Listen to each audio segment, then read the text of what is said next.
आज का पहला क्वेश्चन है, जैन धर्म का सबसे महत्वपूर्ण मौलिक सिद्धांत किसे माना जाता है? तो जो जैन धर्म था उसका सबसे मौलिक सिद्धांत था अहिंसा। बेसिकली इसमें 5 चीज़ों के बारे में बताया गया था: सत्य, अहिंसा, अपरिग्रह, ब्रह्मचर्य और चोरी न करना। अगला था, निम्न में से कौन से स्थान पर भगवान महावीर को निर्वाण प्राप्त हुआ था? निर्वाण मतलब मृत्यु किस जगह पे हुई थी? तो कुशीनगर में इनका जन्म हुआ था, पावापुरी में इनकी मृत्यु हो गई थी। यहाँ पर सारा इनके बारे में दे रखा है। देखिए, महावीर जो स्वामी थे, जैन धर्म के 24वें तीर्थंकर थे। 24वें और अंतिम भी यही थे। भगवान महावीर का जन्म बिहार राज्य में 540 ईसा पूर्व चैत्र मास के चंद्रोदय के 13वें दिन हुआ था। माता पिता ने उन्हें वर्धमान नाम दिया था। बचपन का नाम वर्धमान था। इन्होंने सही, सम्यक दर्शन, सम्यक ज्ञान, सम्यक चरित्र एक साथ अपने स्वयं के कर्म के मामले में मुक्ति पाने का वास्तविक मार्ग है, इसके बारे में इन्होंने बताया था।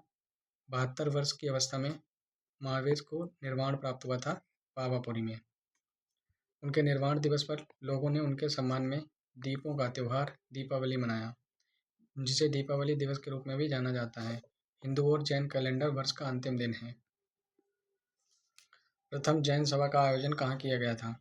तो जो पहली जैन सभा थी उसका आयोजन किया गया था पाटलिपुत्र में।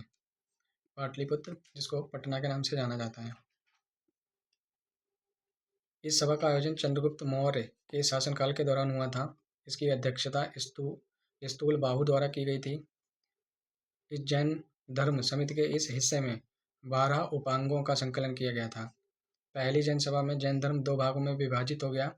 जो 2 भाग थे वो था, पहला दिगंबर और श्वेतांबर। तीर्थंकर की बात करते हैं। तीर्थंकर शिक्षण भगवान या जैन धर्म में फोर्ड निर्माता के रूप में जाने जाते हैं। जैन धर्म में यह माना जाता है कि प्रत्येक ब्राह्मणीय युग में 24 तीर्थंकर उत्पन्न होते हैं। कला में तीर्थंकरों को कार्योत्सर्ग, मुद्रा, समाधि में दिखाया गया है। अगला है, जैन धर्म में 3 रत्न दिए गए थे जिन्हें निर्वाण का मार्ग कहा गया।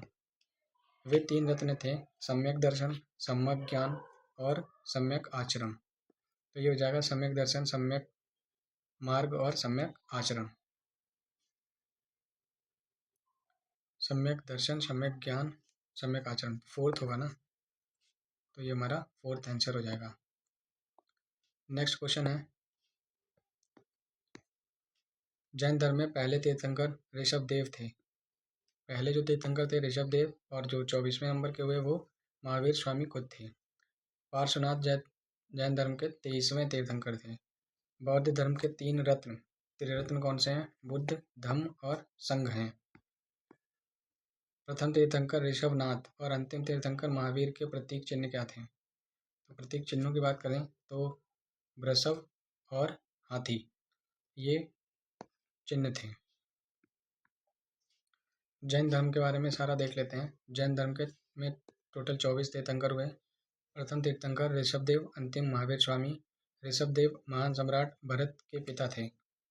ऋषभदेव को आदिनाथ के नाम से जाना जाता है। भगवत गीता में ऋषभदेव का उल्लेख मिलता है। कुछ जैन तीर्थंकरों को ऋग्वेद के केसी सूक्त में भी मिलता है। ऋषभदेव का प्रतीक वृषभ यानी सांड था। जैन धर्म के पहले तीर्थंकर ऋषभदेव की मृत्यु अथवै कैलाश पर्वत में हुई थी। महावीर स्वामी का जन्म 540 ईसा पूर्व वैशाली के पास हुआ था, कुंडग्राम में। इनके बचपन का नाम वर्धमान था। इनके पिता का नाम सिद्धार्थ और माता का नाम त्रिशला था। महावीर का प्रतीक सिंह था। तीर्थंकर जैन धर्म के रक्षक और आध्यात्मिक गुरु हैं। जैन धर्म चक्र के अनुसार एक तीर्थंकर वह दुर्लभ व्यक्ति होता है जिसने मृत्यु और पुनर्जन्म के चक्र संसार पर विजय प्राप्त की हो और दूसरों के अनुसार के लिए एक मार्ग बनाया है। जैन धर्म शास्त्रों के अनुसार जैन धर्म के दर्शन को अंतिम तीर्थंकरों अर्थात वर्धमान महावीर द्वारा औपचारिक रूप दिया गया था। जैन धर्म के दर्शन को उनके प्रमुख शिष्यों द्वारा आगे बढ़ाया गया, जिसे गणधर के नाम से जाना जाता है। पहली जो जैन समिति हुई थी चंद्रगुप्त मौर्य के शासनकाल में हुई थी, जिसमें जो जैन धर्म था श्वेतांबर और दिगंबर दो समुदाय में विभाजित हो गया था। श्वेतांबर श्वेत वस्त्र धारण करने वालों को कहते थे और दिगंबर जो नग्न रहते थे। बल्लवी में जैन परिषद की अध्यक्षता किसके द्वारा की गई थी? तो बल्लवी में जो जैन परिषद थी उसकी अध्यक्षता देवर्द क्षेमा सरमना ने की थी। प्रथम जैन परिषद ये पाटलिपुत्र में हुई थी। स्थूलभद्र ने अध्यक्षता की थी। श्वेतांबर और दिगंबर में विभाजित हो गया। इस सभा के दौरान जैन धर्म ने महावीर की शिक्षाओं को 12 अंगों में वर्गीकृत किया था। द्वितीय जैन परिषद मथुरा में आयोजित की गई थी। बल्लवी गुजरात, बल्लवी मतलब मथुरा और बल्लवी दोनों जगह हुई थी एक साथ। मथुरा में आयोजित परिषद की अध्यक्षता स्कंदिला ने की थी, जबकि बल्लवी में जो आयोजित थी वो नागार्जुना ने अध्यक्षता की थी। तीसरी जैन परिषद बल्लवी परिषद द्वितीय तीसरी जैन परिषद का ही दूसरा नाम है। श्वेतांबर संप्रदाय के भिक्षुओं ने वर्तमान में गुजरात में स्थित बल्लवी में इस परिषद का आयोजन किया था। इस परिषद की अध्यक्षता देवार्द गणी क्षमा श्रमण ने की थी। अगला क्वेश्चन है, निम्नलिखित में से किस एक के साथ महाकाव्य जीवक चिंतामणि जुड़ा हुआ है? तो जीवक चिंतामणि था वो जैन धर्म के साथ जुड़ा हुआ था। अभी कुछ अशोक के शिलालेख के बारे में दिया गया है। अशोक के शिलालेखों में जो अशोक के जो शिलालेख थे वो सामान्यतः ब्राह्मी लिपि में लिखे गए थे, जिनको पढ़ने का काम किया था जेम्स प्रिंसेप ने। अब अशोक के शिलालेख में पहला है लघु शिलालेख, जिसमें अशोक के व्यक्तिगत इतिहास और उनके धम्म का सारांश मिलता है। स्थान कहाँ पे है ये? सासाराम बिहार। अभी आपको कमेंट में बताना है सासाराम बिहार में किसका मकबरा है।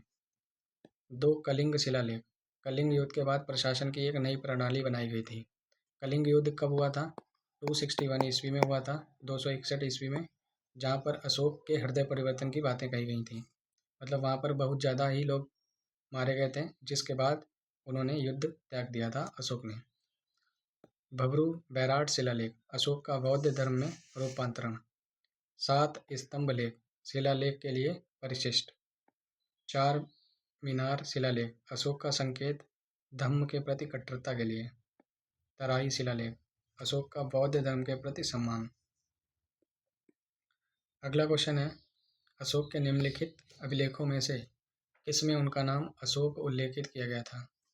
तो जो अशोक नाम था वो था खरोष्टी लिपि में। अगला है, भाब्रू शिलालेख और अहरोरा शिलालेख अशोक के अन्य शिलालेख थे, लेकिन उनके नाम का उल्लेख नहीं है, जिसके बजाय यह शासन को देव नाम प्रिय देवताओं का प्रिय के रूप में संदर्भित करता है। तो देव नाम प्रिय दासी भी अशोक का ही एक अन्य नाम था। नेटवरु शिलालेख और रूपनाथ शिलालेख दोनों अशोक के छोटे शिलालेख हैं, उनमें उनके नाम का उल्लेख नहीं मिलता है। चंद्रगुप्त मौर्य ने किसको पराजित करके मौर्य साम्राज्य की स्थापना की थी? तो चंद्रगुप्त मौर्य ने नंद वंश को हराया था, जिसका शासक था घनानंद। अगला है, चंद्रगुप्त के बारे में दिया गया है। चंद्रगुप्त मौर्य 25 वर्ष की आयु में सिंहासन पर बैठे, नंदों को हराकर मौर्य वंश की स्थापना की। अंतिम नंद शासन घनानंद था। 322 ईसा पूर्व में पाटलिपुत्र पर कब्जा किया। चंद्रगुप्त मौर्य को चाणक्य कौटिल्य के नाम से जाना जाता है। चाणक्य कौटिल्य विष्णुगुप्त भी इनको कहते हैं। 305 ईसा पूर्व में चंद्रगुप्त मौर्य ने सेल्यूकस निकेटर को हराया। ग्रीक राजदूत मेगस्थनीज चंद्रगुप्त मौर्य के शासन में के दौरान भारत आया था। चंद्रगुप्त मौर्य के शासनकाल में पूरा उत्तर भारत एकजुट था। जैन धर्म अपनाया और भद्रवायु के साथ श्रवण बेलगोला चले गए। चंद्रगुप्त मौर्य श्रवण बेलगोला गए, जहाँ पर इन्होंने संलेखना पद्धति से अपने प्राण त्याग दिए थे। अभी आपको बताना है कि अशोक के शासनकाल में कौन सा चीनी यात्री भारत आया था? तो वो था ह्वेनसांग भारत आया था।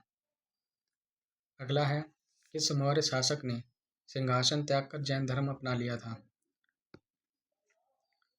तो कौन सा मौर्य शासक था जिसने जैन धर्म अपनाया? तो जैन धर्म अपनाने वाला था बिंदुसार। मौर्य साम्राज्य की स्थापना के लिए चंद्रगुप्त मौर्य ने घनानंद को पराजित किया। उन्होंने 322 से 398 ईसा पूर्व में पहली बार उत्तर भारत एकत्रित किया। सिंहासन त्यागा। चंद्रगुप्त मौर्य ने अपने पुत्र को सिंहासन त्याग दिया और एक जैन भिक्षु बन गए। वह भद्रवायु के साथ श्रवणबेलगोला चले गए और संलेखना पद्धति से प्राण त्यागे। कर्नाटक में स्थित है श्रवणबेलगोला में चंद्रगिरी पहाड़ी पर चंद्रगुप्त मौर्य का एक स्मारक मौजूद है। तो इस क्वेश्चन क्या था कि मौर्य शासक ने सिंहासन त्याग कर जैन धर्म अपना लिया। तो अगर चंद्रगुप्त मौर्य है तो इसका राइट आंसर चंद्रगुप्त मौर्य होगा। इसको हटा देते हैं। फिर दिया है बिंदुसार के बारे में। 298 से 273 ईसा पूर्व तक यह शासन किया। आजीविक संप्रदाय को संरक्षण प्रदान किया। अशोक बिंदुसार का पुत्र था जिसने 268 से 322 ईसा पूर्व तक शासन किया। कहा जाता है कि 99 भाइयों को मारकर अशोक सिंहासन पर बैठा था। अशोक ने 261 ईसा पूर्व में प्रसिद्ध कलिंग युद्ध लड़ा। फिर बृहद्रथ के बारे में बताया जाता है। बृहद्रथ मौर्य वंश का अंतिम शासक था। बृहद्रथ की मृत्यु पुष्यमित्र शुंग ने की थी और शुंग साम्राज्य की नींव रखी थी। शुंग साम्राज्य स्थापित किया था। अशोक के शिलालेख मुख्यतः किस भाषा में लिखे गए थे? अशोक के शिलालेख ज़्यादातर ब्राह्मी लिपि में लिखे गए थे। फिर उसके बाद कुछ शिलालेख प्राकृत भाषा में भी थे। मौर्य साम्राज्य के बारे में देख लेते हैं। मौर्य साम्राज्य प्राचीनतम साम्राज्य था। शक्तिशाली राजवंश था। तो 321 से 185 ईसा पूर्व तक मौर्य वंश ने 137 वर्षों तक शासन किया। स्थापना का श्रेय चंद्रगुप्त मौर्य उनके मंत्री चाणक्य को जाता है। कमेंट में बताना है कि चाणक्य ने कौन सी किताब लिखी थी, पुस्तक कौन सी थी। राजधानी पाटलिपुत्र थी, पटना। चंद्रगुप्त मौर्य ने 321 ईसा पूर्व में इस साम्राज्य की स्थापना की और तेजी से पश्चिम की ओर अपने साम्राज्य का विस्तार किया। मौर्य साम्राज्य लौह युग के दौरान विकसित हुआ। सिकंदर के आक्रमण के बाद उत्पन्न हुए कई छोटे क्षेत्रीय राज्यों के बीच मतभेदों का लाभ उठाया। अगला क्वेश्चन है, निम्नलिखित में से कौन मौर्य कला का सबसे अच्छा ज्ञात प्रतिमान है? मौर्य कला ये थी हमारी स्तूप, सॉरी स्तूप नहीं होगी, यहाँ पर स्तंभ होगा, स्तंभ।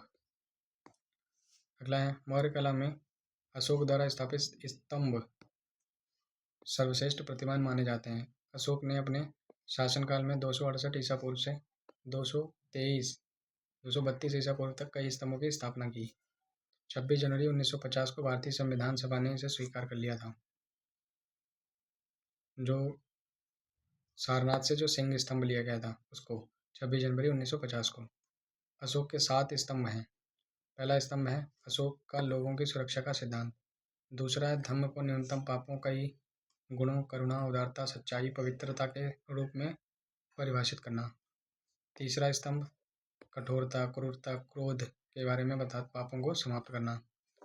चौथा है राजकों के कर्तव्यों से संबंधित। पांचवा शिलालेख है जानवरों और पक्षियों की सूची जिन्हें कुछ दिनों में नहीं मारा जाना चाहिए। अगला स्तंभ शिलालेख है धम्म नीति के लिए। नेक्स्ट है धम्म नीति के लिए अशोक द्वारा किए गए कार्य। गुप्त वंश का पहला शासक कौन था जिसे महाराजा धीराज की उपाधि प्रदान थी? जो महाराजा धीराज की उपाधि थी वो चंद्रगुप्त प्रथम को प्राप्त हुई थी। चंद्रगुप्त प्रथम। समुद्रगुप्त को कभी राज के नाम से जाना जाता था। B.A. स्मिथ द्वारा समुद्रगुप्त को भारत का नेपोलियन कहा गया। चंद्रगुप्त द्वितीय जिसको विक्रमादित्य के नाम से जाना थे, उन्होंने चांदी के सिक्के जारी किए थे। कुमारगुप्त ने नालंदा विश्वविद्यालय की स्थापना करवाई थी। गुप्त काल का साहित्यकार कौन है? तो गुप्त काल का जो साहित्यकार हैं वो भैरवी भी थे, कालिदास भी और हरिसेन भी, तो सारे ही हो जाएंगे। गुप्त साम्राज्य के बारे में दिया गया है। गुप्त साम्राज्य की स्थापना श्रीगुप्त ने की थी 240 ईस्वी में। इसे स्वर्ण युग के रूप में जाना जाता है। फाहियान एक चीनी यात्री था जो चंद्रगुप्त द्वितीय के शासन के काल के दौरान आया था और हिनसोंग अशोक के दौरान आया था। कालिदास ने अभिज्ञान, शाकुंतलम और मेघदूतम जैसे नाटक लिखे थे।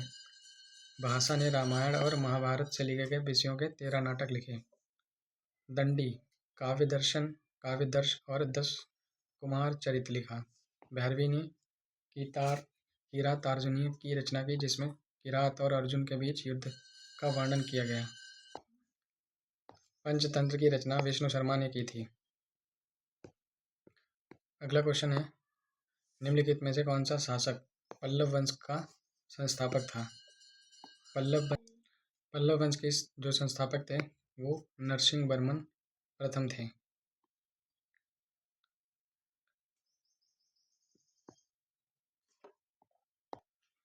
पल्लव वंश का संस्थापक पूछा गया तो ये हो जाएंगे हमारे सिंह विष्णु। सिंह विष्णु इसका राइट आंसर होगा।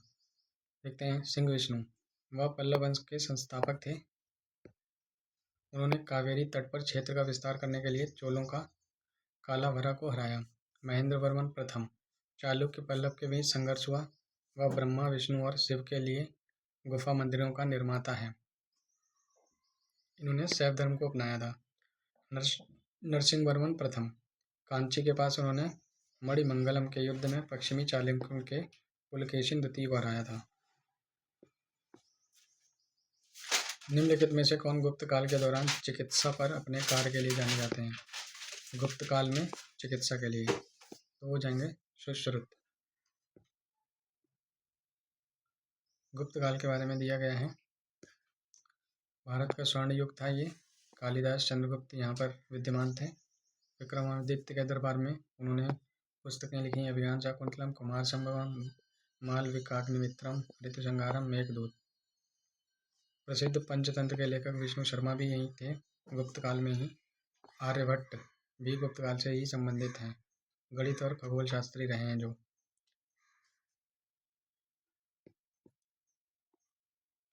नालंदा विश्वविद्यालय की स्थापना किसने की? नालंदा विश्वविद्यालय की स्थापना कुमारगुप्त ने की थी प्रथम। समुद्रगुप्त के बारे में दिया गया है, इनको भारत का नेपोलियन कहा जाता था। B.S. स्मिथ ने कहा था। एरन अभिलेख मध्य प्रदेश से मिलता है। स्कंदगुप्त कुमारगुप्त प्रथम के पुत्र थे। वे वैष्णव थे, उन्होंने हुणों के हमले को नाकाम कर दिया था, लेकिन इसका प्रभाव उनके साम्राज्य के खजाने पर पड़ा। हर्षवर्धन पुष्यभूति वंश या वर्धन वंश के संस्थापक ये रहे हैं।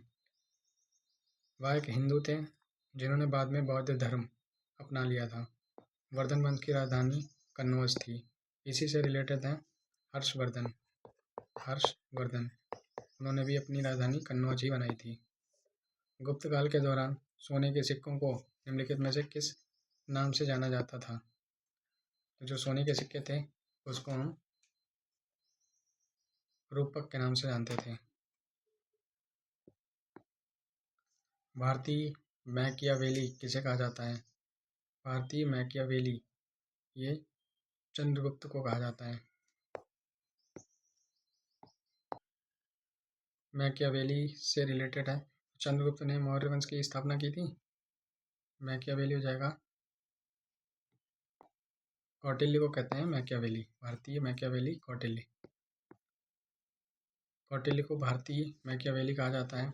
चंद्रगुप्त मौर्य के समकालीन कौटिल्य द्वारा लिखी गई थी अर्थशास्त्र की पुस्तक। अर्थशास्त्र की पांडुलिपि की खोज 1905 में आर समाशास्त्री ने की थी। निकोलो डी बर्नार्डो दे मैकियावेली एक इतालवी राजनयिक, दार्शनिक, राजनीतिक इतिहासकार थे। आधुनिक राजनीतिक दर्शन और राजनीतिक विज्ञान का जनक कहा जाता है। मैकियावेली की प्रसिद्ध पुस्तक द प्रिंस या प्रिंसिपे थी। विशाखदत्त मुद्रा राक्षस संस्कृत में विशाखदत्त द्वारा लिखी गई थी। मेगस्थनीज चंद्रगुप्त मौर्य के दरबार में यूनानी राजदूत था। उन्होंने इंडिका लिखी जो मौर्य प्रशासन, विशेष रूप से पाटलिपुत्र की राजधानी के प्रशासन और सैन्य संगठन के बारे में विस्तृत वर्णन देता है। चंद्रगुप्त मौर्य इन्होंने मौर्य वंश की स्थापना करी। जैन धर्म को बाद में अपना लिया था। श्रवण बेलगोला जो कि कर्नाटक में है, वहाँ पर मृत्यु हुई। गुप्त साम्राज्य के अंतिम मान्यता प्राप्त राजा थे। गुप्त साम्राज्य के अंतिम शासक थे विष्णुगुप्त, बिंबिसार, अशोक और समुद्रगुप्त। तो वो हो जाएंगे विष्णुगुप्त। इसी के साथ हमारा ये प्रैक्टिस सेट कंप्लीट होता है।